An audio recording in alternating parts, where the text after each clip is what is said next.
7월 7일 오늘 만나 성경 말씀은 시편 7편 3절에서 6절 말씀입니다. 주 나의 하나님, 내가 만일 이런 일을 저질렀다면 벌을 내려주십시오. 내가 손으로 폭력을 행했거나 친구의 우정을 악으로 갚았거나 나의 대적이라고 하여 까닭없이 그를 약탈했다면 원수들이 나를 뒤쫓아와서 내 목숨을 덮쳐서 땅에 짓밟고 내 명예를 짓밟아도 나는 좋습니다.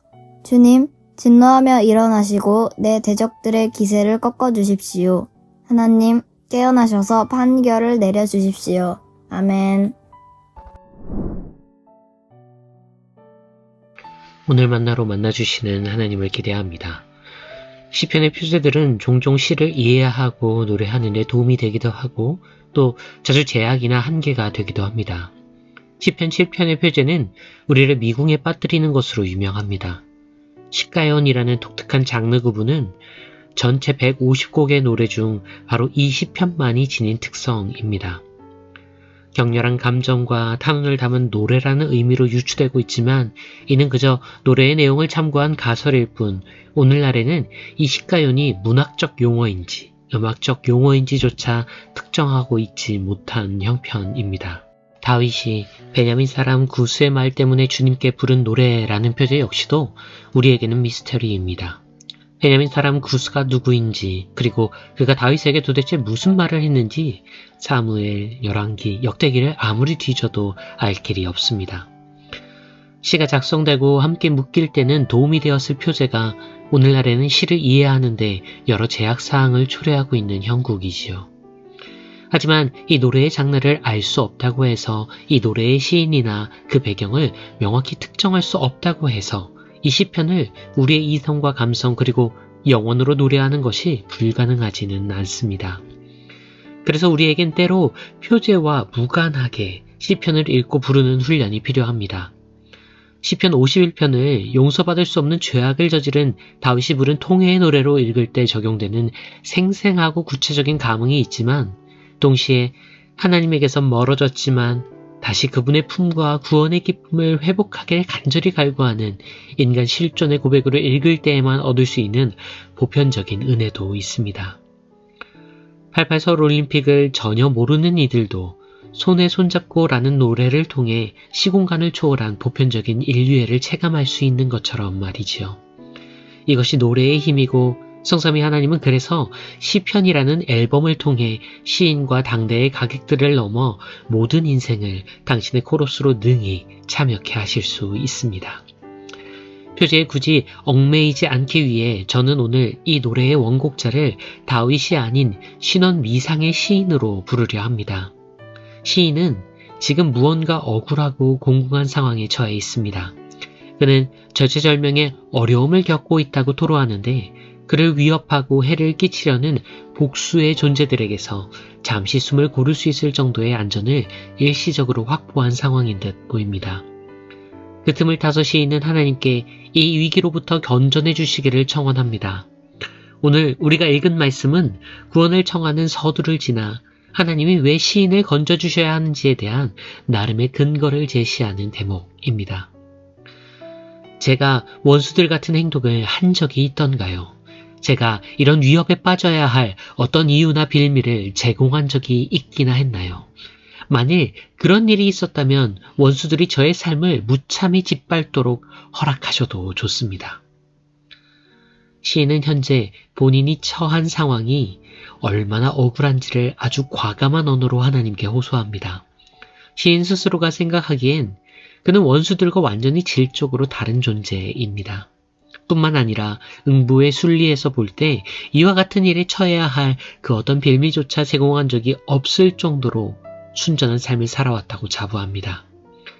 하나님의 기준으로 보아도 말입니다. 그러니 시인은 자신있게 그와 같은 오점을 발견하시거든 저를 원수의 발에 내던져도 괜찮다고 엄포를 놓습니다. 이토록 확신에 차 있으니 시인은 하나님이 자신의 편에 서실 수밖에 없다고 자신하지요. 하나님이 내 편이시니 시인의 원수는 곧 하나님의 원수가 됩니다.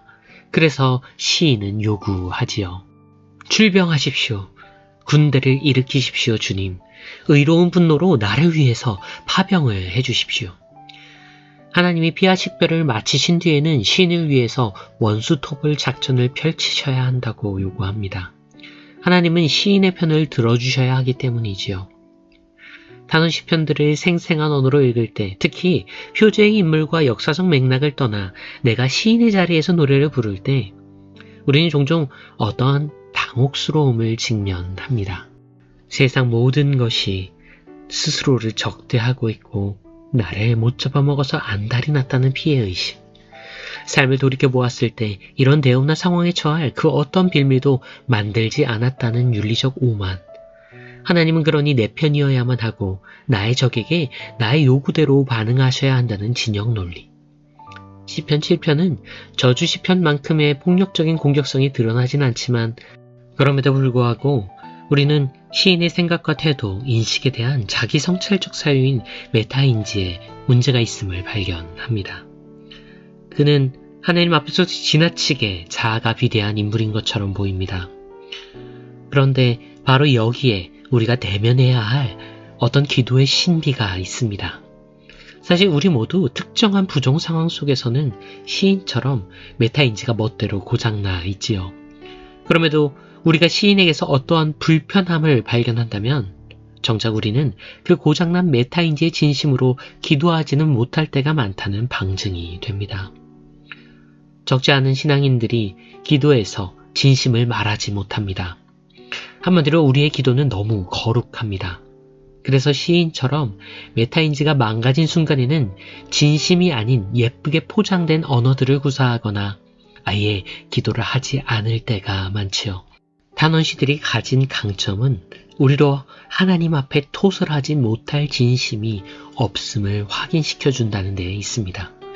놀랍게도 나 자신에 대한 확신과 오판이, 원수를 향한 저주와 증오가, 하나님을 향한 원망과 생떼가 우리의 기도에, 우리의 예배에, 우리의 노래에 필요할 때가 있습니다. 하나님이 우리를 다루시고 품으실 수 있도록 때론 우리는 날것의 기도를 드려야 할 때가 있음을 탄원시들을 통해 배울 수 있습니다. 이제 이 설교가 마치면 곧 기도를 하시겠지요. 우리 오늘은 조금 덜 예쁜 기도를 해보면 어떨까요?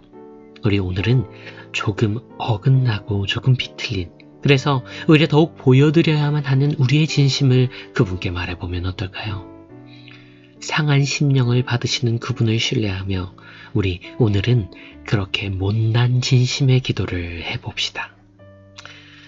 주님, 여기 못난 저희 진심이 있어요. 비대한 자아와 왜곡된 인식, 비틀린 원한과 과장된 아픔, 교모한 기만과 끝없는 욕망을 인정할 수밖에 없는 못나고 불편한 저희가 당신 앞에 있어요. 이런 저희도 품어주심을 의지해서 오늘은 솔직한 저희의 모습을 당신께 드립니다. 우리의 허위도 우리의 진심도 소중히 여겨주시는 분 그리스도 예수님 그 이름으로 기도합니다. 아멘. 이제 두 가지 제목으로 기도합니다. 먼저 탄원시의 시인들처럼 때론 정직한 기도를 드릴 수 있는 우리가 되도록, 이어서 하나님이 아닌 서로에게 날선 진심을 말하는 우리 사회를 아파하면서 함께 중보하겠습니다. 기도하신 후에 개인의 기도로 경건을 이어갑니다.